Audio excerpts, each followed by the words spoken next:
So now, we are already done the Region 1. So next, we will tackle Region 2, which is Batanes.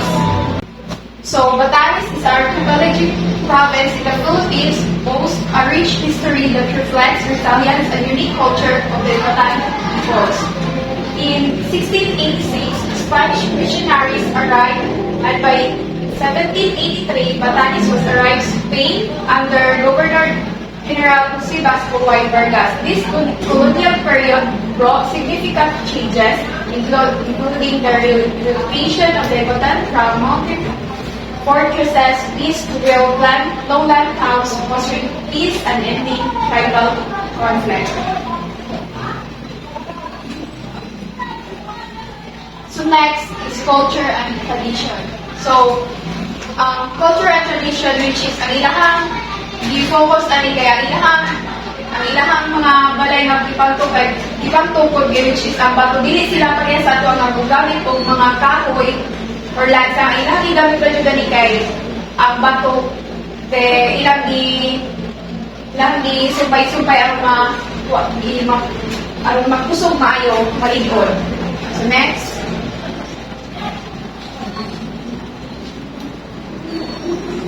is dialect. The primary language spoken in Batanes is Ibatan, which is distinct from Tagalog and other Philippine languages. Ibatan has its own unique vocabulary, grammar, and pronunciation. So, ang igamit ani nila, which is pareha lang po diri sa tuwa kay Tagalog and English. Tourist attraction in Batanes. First, Basco Light. Located at Main Hills, it offers panoramic viewers of surrounding landscape in the West Philippine Sea. So, as you can see, nindot yung kay Shadere, na siya yung mga nindot o mo, sana ka sa yung tower, manindot, pakita ni mo ang ihang view nga, nindot kay ihang sea. Next is Marlboro Hills. O, yun ay una niya gitawag kay Rapo Apayaman niya. Namay nakita niya nga, namay nakainong nagigula nga, kuhaan ko naman ang nindot, mura na, ang kanang ko na siya, kay mura ko na siya o Marlboro. Yung mo to yung gitawag siya nga Marlboro Hills. Next is Sabtang Island. A simple via boat ride from Batan Island is famous for stone houses, traditional villages, and picturesque landscapes. Food and delicacy. Food called taka in Sabta. So, muna siya ubod. Muna na siya gula-gula sa tuwa. Then, muna siya diba, di ko ka-familiar ani niya. Pero ano sila kay kwan daw, anong bulan. Kani siya kay Bunes, kay mura siya kwan sa tuwa ka ng hinamos. Na kani kay dagko makasag payi. Next, people in Batanes. People in Batanes are known for their resilience, resourcefulness, and strong sense of community. They have a deep communication to their land and sea, which is reflected to their daily lives and cultural practices. So, muna yung ilahang headgear, ang kanang sa mga lahat, kaya muna ilahang mga kanay. Next is festival. Bayuhan or Bayanihan Festival. Bayanihan or Bayuhan Festival are Ibatan language. Bayuhan stands for cooperation, which is clearly evident in 5th day event of every June. Next is Kulay Festival. So, Kulay Festival held in every 2 weeks of April. The festival showcases the colorful food heritage of Ibatans. Pagkukanay, Batan River and West Festival every 25th of April to 27th celebrated by having numerous. Bakul Kanay Festival. Bakul are traditional all-weather farm wares made of shirred bayugay leaves or Philippine lake fowl.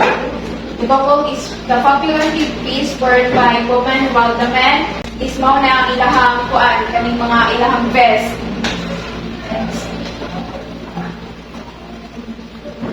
So next is Basco. This is a social introduction of the region of Basco, Batanes, displaying their ethnic gatherings through yet historic presence. Palo-palo implies stick or harness that were utilized by the local Batanes people to battle the powers of the colonizer. For example, Spanish are the mga power nila nga kanang mura na ganin silang kanang mura ganin sila practice nga kanang sila sa lain nga kuan, lain nga murag nagdula-dula ganin sila nga palo-palo. So that's all for Batanes. Next is Cagayan Valley. Cagayan Valley, also known as Rincoy Philippines, is a rich and diverse region located in the northern part of Luzon Island. During the Spanish colonial period, Cagayan Valley became an important center of trade and commerce due to its strategic location and circle lines. The Spanish established towns and missions in the region. Remnants of this colonial past can still be seen in architecture and structure of some towns today. Culture and tradition. Cagayan Valley, also known as Rincoy, has a rich cultural heritage influenced by its rivers, indigenous groups, the Acta, and the Ibanan are among the ethnic communities contributing to the region's unique traditions. Tradition, dances, music, arts, and rituals often showcases the area's cultural vibrancy. Dialects. The region is home with various dialects in Ibana, Itawis, Gadak, and Yudag being among the spoken language.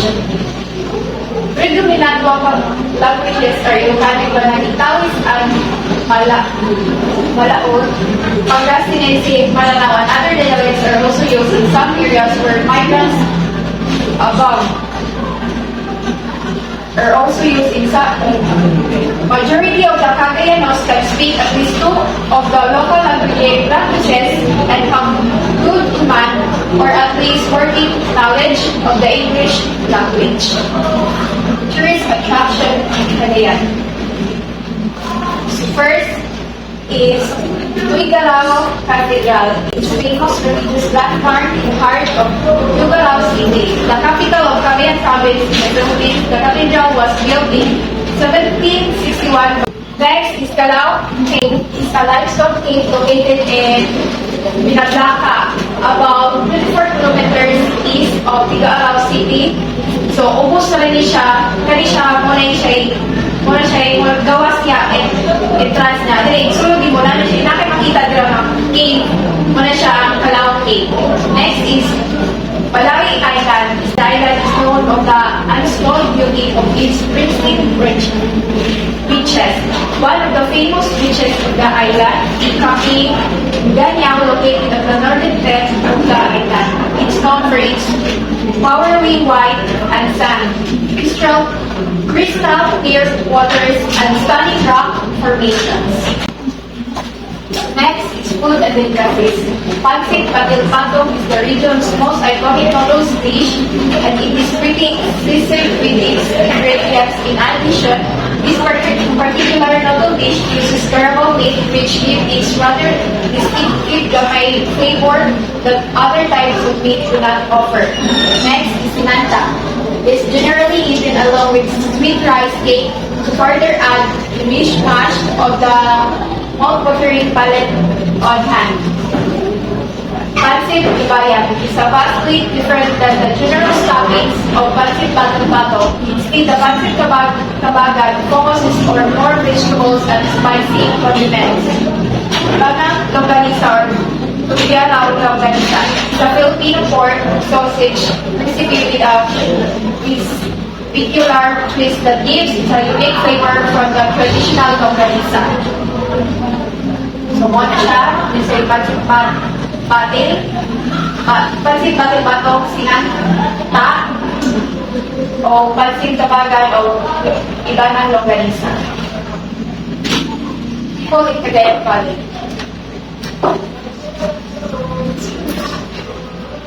Cagayan is a province in the northern part of the Philippines, and its people are known for their resilience, hardworking nature, and strong sense of community. The majority of the population are Ilocanos, who are known for their frugality and resourcefulness. The province is also home to several indigenous groups, such as the Ibanan and Itawis, who have their own unique cultures and traditions. The people of Cagayan are known for their love of music and dance, and many festivals are held throughout the year to celebrate their rich cultural heritage. Overall, the people of Cagayan are warm, friendly, and welcoming to visitors.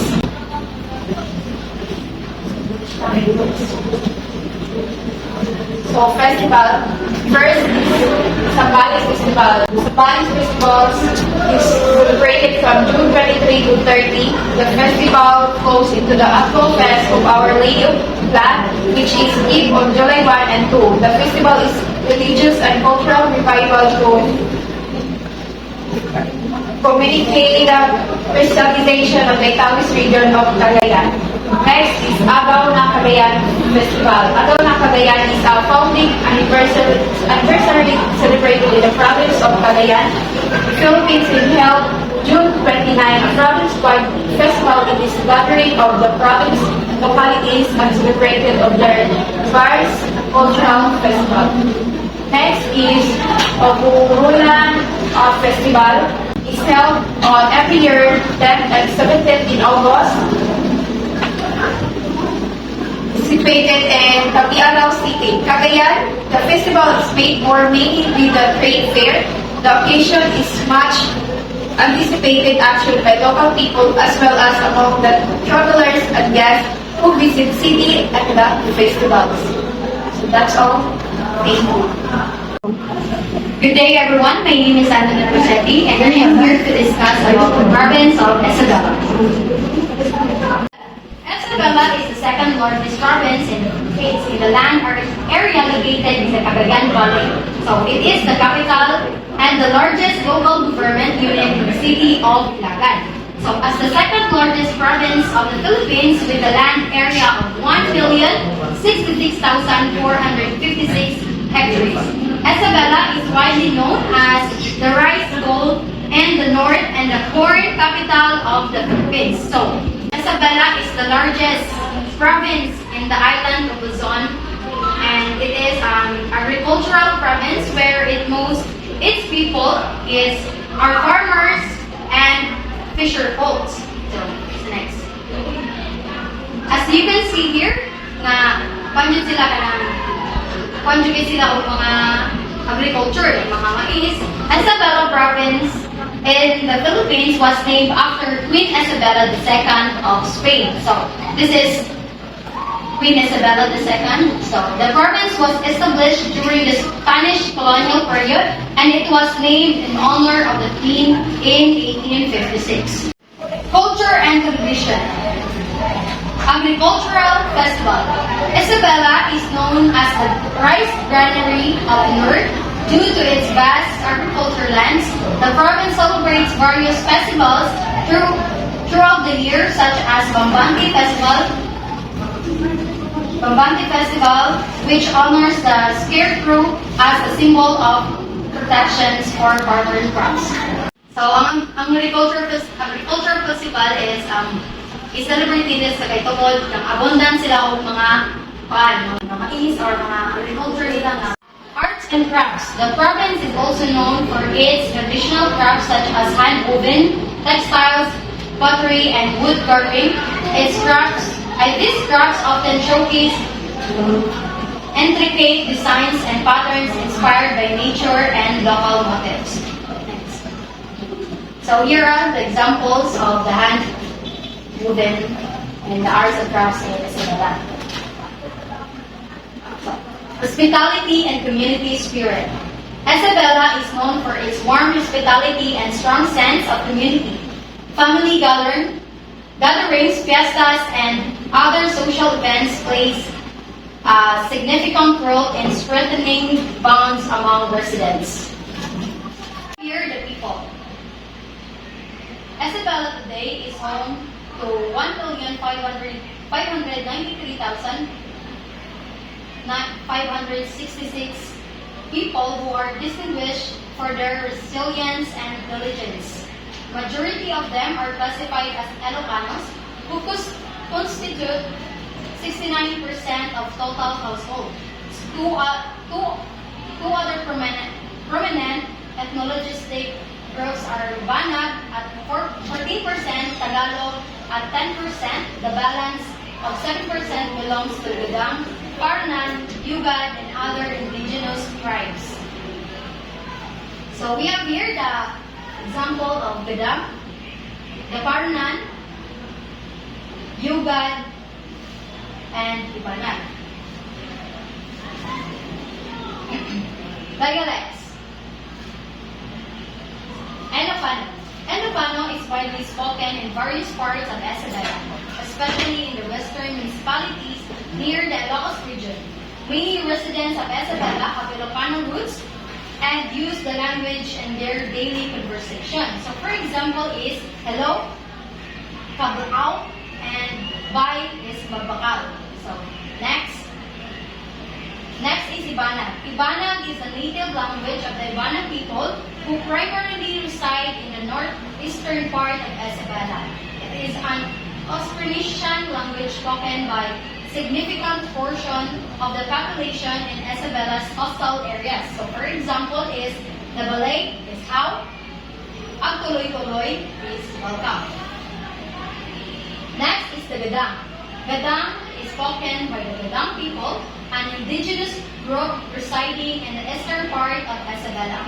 So the Gadang language is part of the Malayo-Polynesian language family and has its own distinct phonology and grammar. So for example, it is the Jawa, friend, and Fatu is house.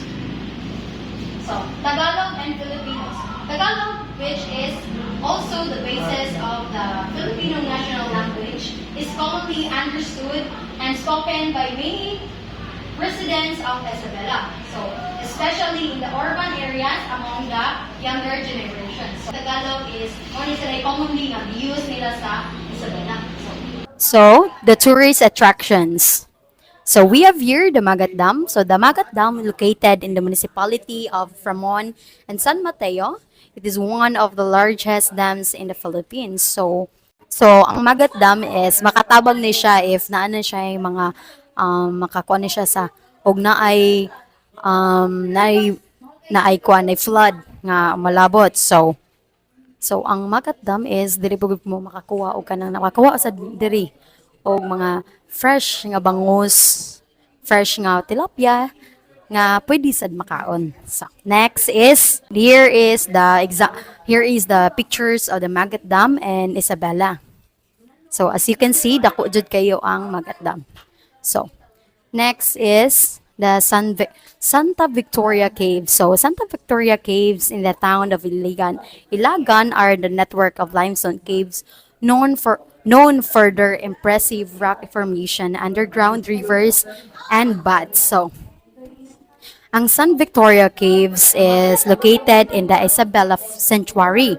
So the cave are known for their beautiful, unusual rock formation. So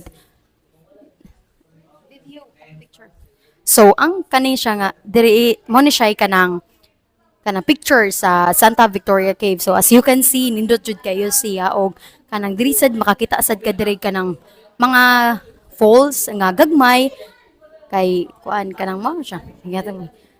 Then there ang mga rocks ani kay ingon sila mo kuan daw na mo sparkling ang mga rocks daw sa Santa Victoria Cave. So we have here the Dipolo Falls. Dipolo Falls, located in the town of Dinapig, is a picture square waterfall nestled in the heart of Sierra Madre Mountains. Visitors can enjoy swimming in the clear, cool waters and admiring the natural beauty of the surrounding landscapes.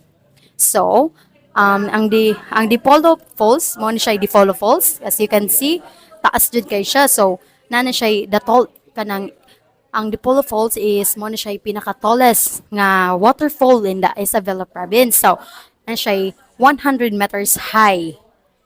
So, pwede ka kuan pero dili pwede maka-jump kay walay kuan. Kay murag delikado kay murag taas-taas ra jud. Next is the Village. So Banbanti Village in the town of Ilagan is a cultural and ecotourism site that celebrates the province agricultural heritage. So the Banbanti Festival is nang makita ni kanang diha ka makakita og mga baligya nga bisan unsa nga ilang gibuhat sa katong mga hand woven, diha ka makapalit diha sa kuan sa Banbanti Village. So nice jud kayo nga makapunta didto kay kuan kanang daghan jud kay siya baligya. Tas duulonon sad siya kayo og mga tourist.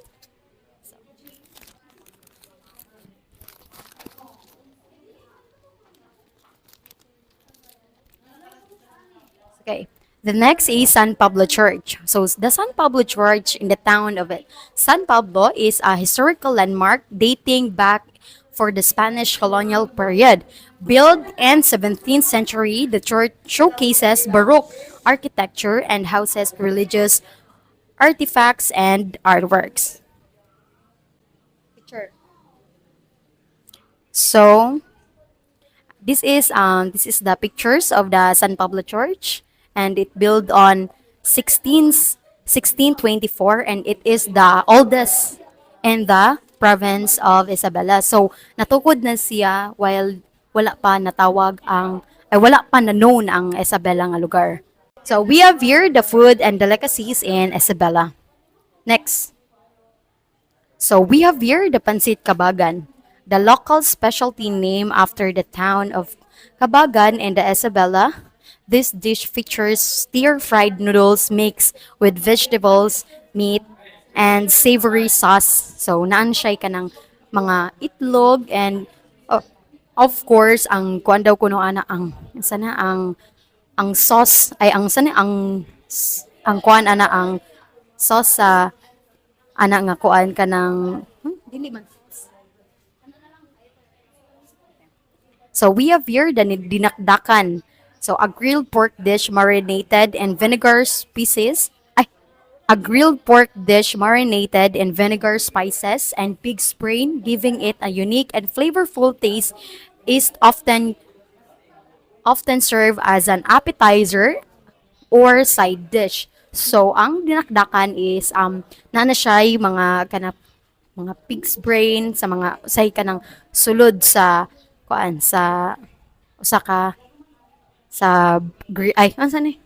So ang dinakdakan is kuan na siya grilled pork dish marinated in so inatata.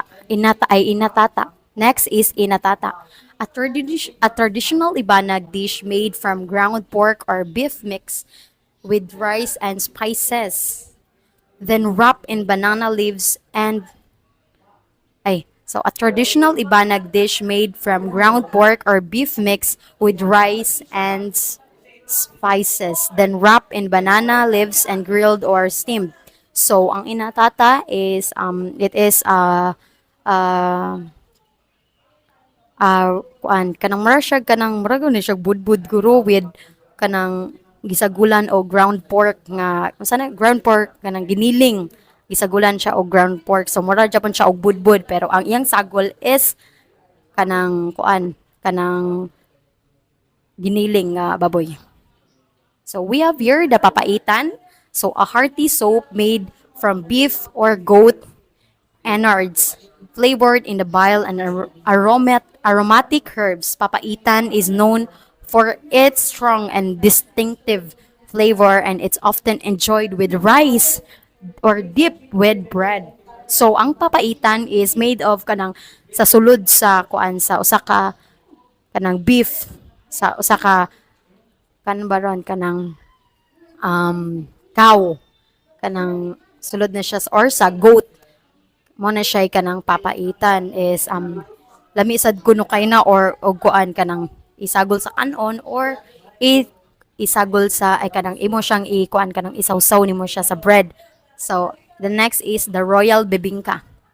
So a type of rice cake made from ground glutinous rice, coconut milk, and sugar, baked in banana leaves and topped with cheese and salted eggs. It is the popular delicacy enjoyed during Christmas and other special occasions. So next, tinomis, a dish made from pork, lungs, and other offal, cooked in vinegar, garlic, onions, and spices. Tinomis is a traditional Ilocano dish that is popular in Isabela and other parts of the northern Philippines. So, ang tinomis is naasad na nato. Ang tinomis, ilaha kay tinomis, so ato kay murag dinuguan pud guro na. Muna na siya. So, ang tinomis is, mura na siya, parehara na sa ato nga, kuan, kanang dinuguan. So, the next is the festivals in Isabela. So, we have here the Bambanti Festival, so held in municipality of Ilagan. Bambanti Festival is one of the famous festival in Isabela. So, Bambanti, as you can see, nga mga picture is nag-celebrate sila sa ilahang kanang tungod sa ilang pagka-abundant sa ilang agriculture, kanang abundant sa ilahang mga panom. So, ang Bambanti Festival is ang pinaka-famous nga festival sa Isabela. So, the next is Sagakit Festival. So, the Sagakit Festival, the province of Isabela is known for celebrating several feasts and festivals. One of its most popular feast is the Gakit Festival, which is held in the Cagayan River. In this festival, the town people offer fruits, vegetables, poultry, and livestock as thanksgiving for their abundant bounty. Next. So these are the pictures of the Gakit Festival. So as you can see, they celebrated because of their abundant pottery. Next. So, Pagay Festival. Pagay Festival is celebrated every 20th of September to observe the founding anniversary of the town of Alicia in Isabela and highlight the town's production of Pagay, which means palay.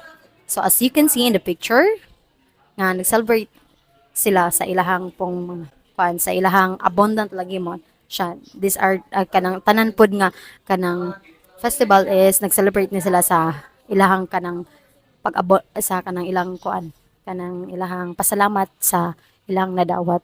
So we have here the Nuwang Festival. So in keeping with the assiduous celebration of San Agustin Town's Nuwang Festival, proud honors of hundreds of crossbreeds and native carabaos parade their hulking animals along the streets of the town last September 28. So, as you can see, nagparade sila sa ilahang mga sa ilang mga baka kay of course kanang syempre ilasad ng gurong kay proud sila nga kanang nakatabang sad nila ang mga baka nila. So, that would be all. Thank you. Good day, everyone. So I will discuss about the province of Quirino. The next.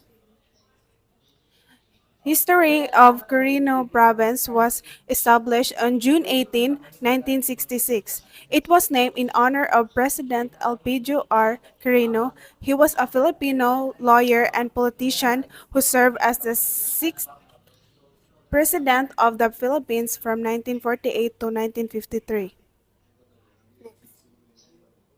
So this is Elpidio R. Quirino. Next. So the people in Quirino, the Ilongots and Ifugaos are the only tribes who wear distinct clothing in the province of Quirino. The Ilongots occupy the hinterland portions of the southern part of Tipunan and settled along the upper Cagayan River basin. The Ifugaos are evenly distributed on all municipalities of Quirino. The two tribes wear G-strings. However, Ilongots are fond of gold bracelets and fancy jewelries. So here's the culture and tradition. Their culture and tradition stands as pillars shaping the identity of Quirino and painting its social landscape with a spectrum of colors, beliefs, and practices. Each ritual, dance, and woven fabric tells a story of unity, respect for nature, and deep-rooted sense of community that has withstood the test of time. So here's the festivals of Quirino. Panagdadapon Festival is the founding anniversary and celebration of indigenous people in the province of Quirino, every September 6 to 10. Next is Peninka Sisit Festival. The town of Nagtipunan in Quirino Province celebrates the indigenous tribe Ilongots who are the first settlers of the town. Peninkaka Sisit Festival is celebrated every 22 of February. Next is Pagay Festival. The Pagay Festival is held annually every September 28 in conjunction with the founding anniversary of town of Alicia and used to be called Alicia Town of Festival. Next is Panagsasalog Festival. Madela is also known for its festival, the Panagsasalog. It is an Ilocano term for farmers on their way to farm. So as you can see, they are dancing with the colorful. The Panagsasalog Festival is celebrated annually on July 10 to 12. Next is Ginamuluan Festival, held in Cabarugos every June 19 to 21. The Ginamuluan Festival is a celebration of the admirable traits, characteristics, and virtues of Filipino people who care for the lives of their families and fellows, who have strong sense of community and care for the general welfare. Next is Pamadayaw Festival. Pamadayaw Festival serve as motivation for better governments and public service, people empowerment, meaningful development in health, environment, and agriculture. So it is celebrated in municipality of Defon every July 1 and to 4. Next is Panagsalukag Festival. Panagsalukag Festival is a celebration of valuing hard work and industry of Aglipayons by their habit of rising at early dawn, going and working at the farm, and leaving for home at dusk. So it is celebrated every July 23 to 25 of the year. So here's the food and delicacies. So first, First food and delicacies of Quirino is adobong pato. So adobo is a popular Filipino dish typically cooked with pork or chicken marinated and simmered in vinegar, soy sauce, ginger, and black peppers. Adobo may be also cooked with vegetables, tofu, or hand-boiled eggs. So, Pansit Kabagan. Pansit Kabagan is traditional Filipino type of pansit originating from Kabagan. The dish is usually made with combination of lechon karagay, crispy pork belly that's boiled with spices and deep fried, egg noodles, quail eggs, carrots, bell peppers, parsley, pork shoulder, cabbage, garlic, beef stock, steak, soy sauce, fish sauce, scallions, oil, and black pepper. So next is Royal Tobecoy. Royal Tobecoy is a unique native delicacy that combines the flavors of tupig, bibingka, and tikoy made from glutinous rice, coconut pulp, milk, sugar, and cheese. Next is Adobong Tatig. Adobong Tatig is one of Quirino's famous exotic cuisines, a spin on one of the Philippines' most famous dishes. Mainly found in Aglipay, this native dish offers a unique taste that you won't find anywhere else. Next is dialect. So here's the dialect of Quirino. So the major dialect is Ilocano spoken by 71.46% of total population. Other dialects are Ifugaos, Bugkalot, Pangasinense, and Kankanay. Some use Tagalog and English. Here's the attraction and tourist spot in Carino. First is Governor's Rapids. This is located in Madela. Governor's Rapid is the most visited destination of adventure seekers. So as you can see here, there are many boat and you can adventure the view. Aglipay Caves. The Aglipay Caves is located in Barangay Bella Ventura near the little town of Aglipay. The caves cover 101 hectares of pristine forest and are notable for their well-preserved rock formations. The caves stalactites, stalagmites, and flowstones are built with minerals and in the duct by dripping water. So, Carino Water Sport Complex. Situated in Capitol Hills, Cabarongos, the Carino Water Sport Complex is a 9.5-hectare facility that offers a wakeboarding experience, a magnificent lagoon, and swimming pools. It is ideal spot for meeting, reunions, and team buildings and special events.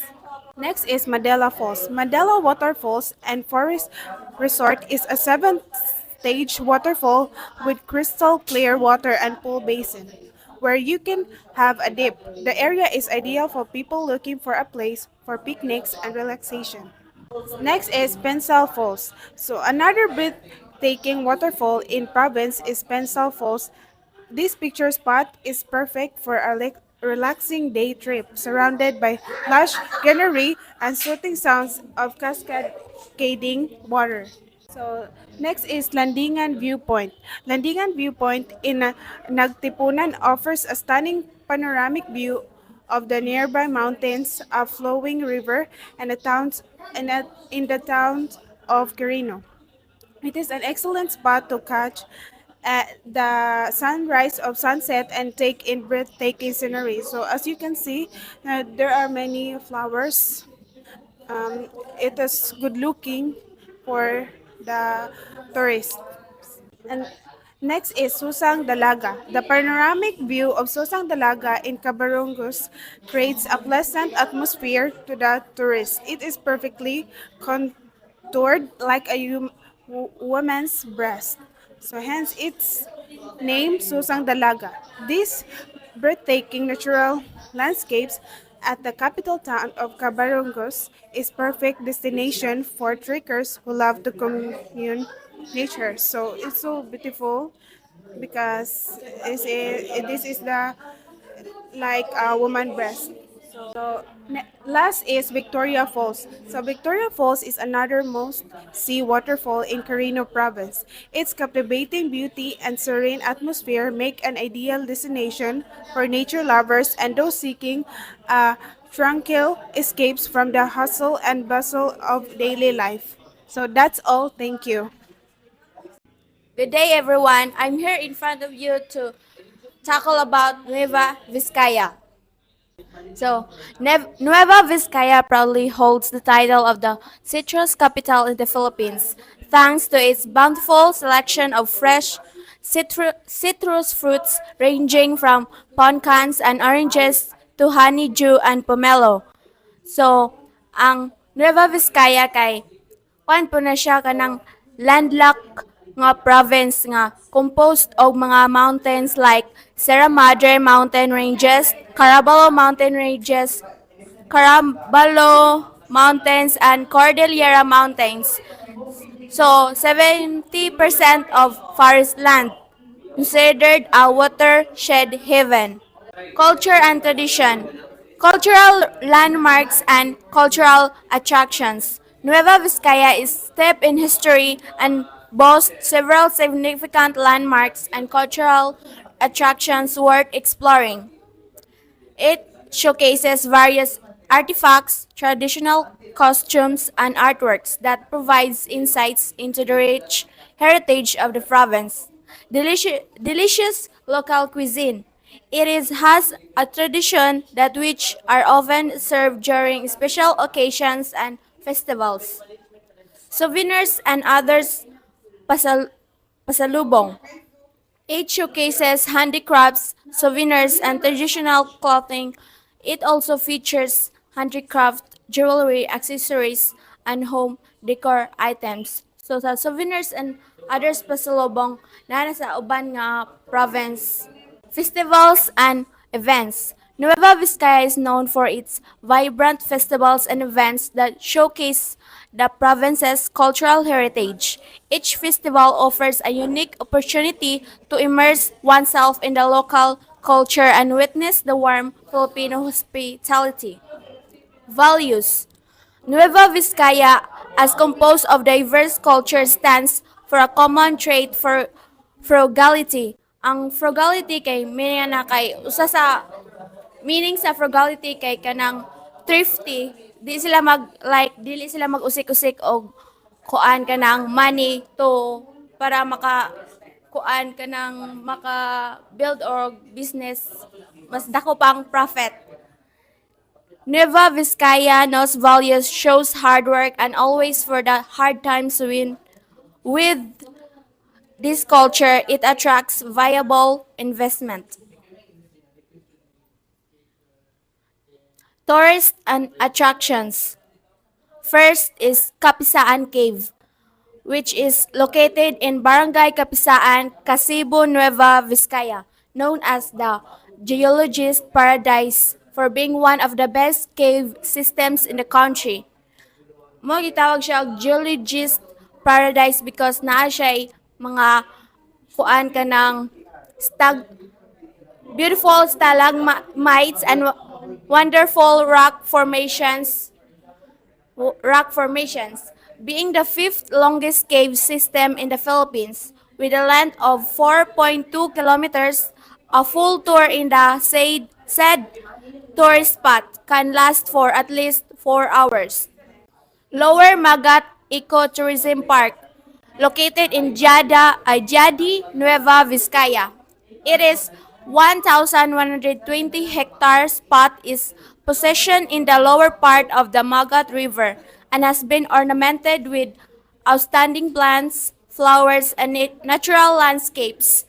So, diya, makita nimo tong mga dagkong kahoy niya. Pwede ka diya camping, fishing. Golden Haven Memorial Park, located in Bambang, Nueva Vizcaya, a well-known sanctuary that safeguards the precious memory of the departed. It is for ecclesiastical reasons as a symbol of honor to the race that passed or to the country, its most dominant religion to date. They opted to take inspiration for the ways of life by the Spaniards and infuse it into this top-notch spiritual destination to ever be found in town. So, ang nadia katong mga famous ra nga namatay na. Saint Dominic Cathedral, located in Bayambong, Nueva Vizcaya. It envelops a Baroque architecture and striking facade that always leaves the devotees in awe. With an octagonal bell tower made out of red bricks, this church remains active today despite being ravaged by extreme calamities such as earthquakes and fires. Balete Pass National Shrine, located in Santa Fe, Nueva Vizcaya. So, Balete Pass National Shrine is marked as one of the most historic sites in the province.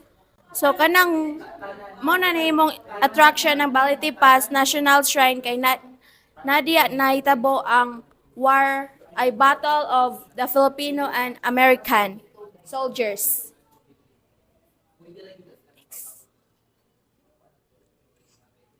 People's Museum and Library, located in Bayambong, Nueva Vizcaya. This served to its purpose of being the repository of Novo Vizcayanos culture.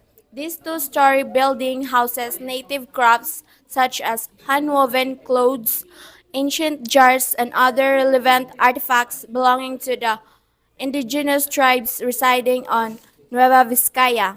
So nandiha ang mga makita nimo ang mga kanang butang sa una kaya bayumbong.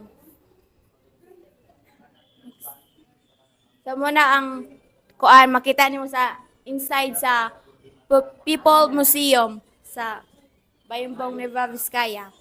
Imugan Falls, located in Barangay Imugan, Santa Fe, Nueva Vizcaya. This 35 waterfall is known for the unique rock formations and exuberant foliage that it has. Bathrooms at the top of the waterfalls are provided by the local government to further accommodate the travelers who wish to make the most out of their stay in Nueva Vizcaya. So, gisag ganahan mo at anhi dire, pwede mo maka-relax. Mount Ugo. Mount Ugo is a popular hiking destination located in borderline province of Nueva Vizcaya and Benguet. So, kaning Mount Ugo is perfect for the kanang traveler nga ganahan mo hiking. Dupax del Sur Church. It was only in April 1726 when Dupax was founded as an urban settlement by the Augustinian missionaries Father Nicolas Norbante and Augustine de San Juan. Mount Palali. Mount Palali is located in the province of Nueva Vizcaya, bounded by the municipalities of Quezon and Bayambong. Skyscape 360. Enjoy panoramic views of the valley, fun photo booths, the Baguio Barako Cafe, tasty food, and a refreshing escape up in the bundok. So mauna ka nang pwede ra ka take picture. Na sila offer sila paragliding. Sati Amusement Park. Sati Amusement Park address Makati, Bambang, Nueva Vizcaya, just along the Maharlika Highway, creating memories with family that will last lifetime. So, rides ra nang naadiya sa amusement park. So, people, Bogkalots. The Bogkalot tribe, more commonly known to lowlanders as Ilongots, are located to the northern part of the island of Luzon in the Philippines, primarily in the provinces of Aurora, Nueva Ecija, Nueva Vizcaya, and Quirino. Angayans.